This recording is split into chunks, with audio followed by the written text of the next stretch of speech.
speak your mind. I try. You never know when you can speak again. When Patrice O'Neal refused to neuter his comedy just to please the political correctness on mainstream media, he freed comedy from the suffocating grip of that old establishment media forever. He was everything. Everything was on 10. He just had this don't give a f style. Like, inappropriate is a vaginal word. Like, that's not a word. That is inappropriate. Is that coming from a man? Like, women say that. But now, 15 years after his death, Patrice O'Neal's words are sounding like an eerie prophecy come to life.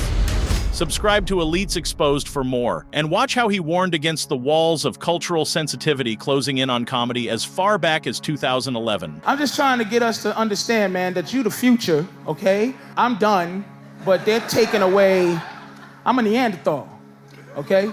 They're taking away what I used to just automatically think and feel, and now they're just taking it away from you, so that now even you look at dudes like me, like older dudes, and go, oh, you're... It's like self-policing. Men go, oh, that's not, you shouldn't. Like, inappropriate is a vaginal word. Like, that's not a word. That is inappropriate. Like, is that coming from a man? Like, women say that. That's women's jobs to say,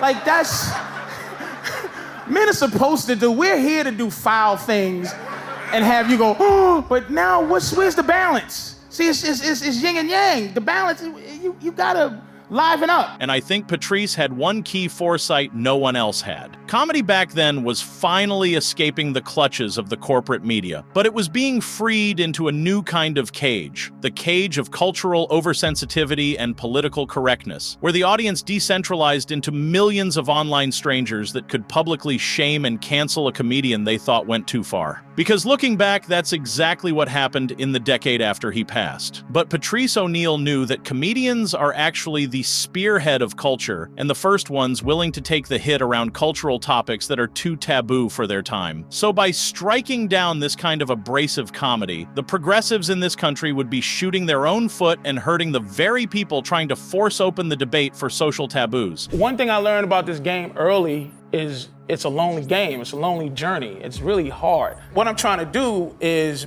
be righteous. And when I say righteous, I don't mean God, God righteous. I mean, just when I wake up, I know I was honest to myself. I mean, you watch back a Patrice O'Neal set, and you realize his jokes hit the audience like jolts from CPR, shocking the audience with his bits on domestic violence, sexual harassment, racial politics, religious morality, and even things like death and tragedy. These topics would be radioactive for any other comedian, unless they were willing to be canceled for it and become a martyr for the cause of forcing open some space for that topic. And I find it interesting that in the last interview of his life, Patrice O'Neal actually showed a degree of vulnerability for how hard it can be to be this archetype of a comedian. Patrice O'Neal, Now just look. is a loving man. True that. Patrice O'Neal is someone that can look in the mirror and see his soul and know exactly who he is, and is not afraid to tell anybody, kiss his ass, or that hey, I don't. But I ain't got no money though. That's a mistake. It don't make you rich. It just make niggas go, I like him. He don't take no shit. But this game, you gotta have allies. I'm kind of right now rogue. So I gotta join forces with somebody. A couple of Jews. You know what I dig most about you? Because you don't give a f. You speak your mind. I try, because you never know when you can speak again. You be in trouble, they say some shit, and motherfuckers get mad, and they gotta apologize, and then they lose their ability to speak about shit they want to speak about. Because here's the truth. An apology isn't just a way to make up and get over your differences. An apology is an admission of guilt. And when a comedian apologizes to an angry mob, he's practically neutering himself in a way that he can never get back that masculine and abrasive edge. To me, that's the death of a comedian. They say if you want to see who rules over you, see who you're not allowed to criticize. But I think all criticism starts by being able to ridicule and laugh at the absurdities of power, social taboos, and personal sensitivities. If you can't laugh at yourself, at an idea, or at a person, that's who you're a slave to, and that's who rules over you. Patrice O'Neal knew even in this 2-decade-old debate with a feminist that you can't ever give up that right to just laugh at something that's funny. You can't say just anything on the air? You can say anything you want. It might not be funny. You might get in trouble for it, but you should be able to be attempting. This is the thing. I don't know her, but I'm assuming that she has nothing to do with funny. So I'm gonna speak as the expert on funny. Funny people should just be left to trying to be funny. What if they're not funny? Then you made a mistake. But how many times has unfunny rape jokes lead to rape? Like, I don't know how many jokes about rape there are. There's a lot, but your world is not funny. Your world is next on the big story. My world is people trying to be funny. Well, I mean, you think it's okay to try to make jokes about rape?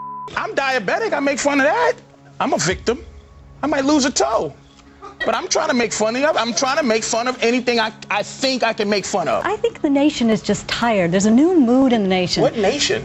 The nation. You know what? We're tired of things that are just the nation is paper and you? I'm not the nation. I'm just speaking for me and funny. And honestly, that's what makes my skin crawl like nothing else. Listen, if you're offended by something, you're allowed to look away and cover your ears. But the fact that people would be so self-righteous in their offense that they try to gather a mob with pitchforks around them to come and hunt you down is one of the worst character traits you could have. Bill Maher once called these people emotional hemophiliacs, who bleed from the slightest cut of offense. And instead of leaving the room, they insist on making everyone else wear bubble wrap so nothing ever hurts them. For Patrice O'Neal, I think it was the opposite. He loved to offend and to be offended. To him, it almost felt like taking a chisel and cutting through people's sensitivities to force them to see the world a different way. And the two people in this new independent media that have personified Patrice's unapologetic comedic archetype since and seen the heights it can take you are Bill Burr and Joe Rogan. He was a monster, and he had points.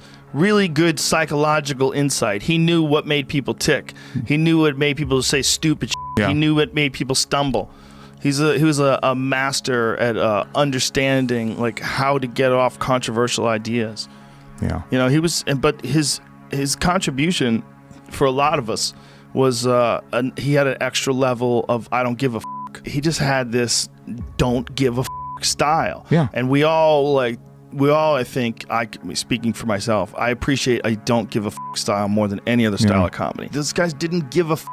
Yeah. They went off, and it was the most fun to watch. As a person who was an audience member, for me, it was the most fun to watch. I agree. He was everything. Everything was on 10.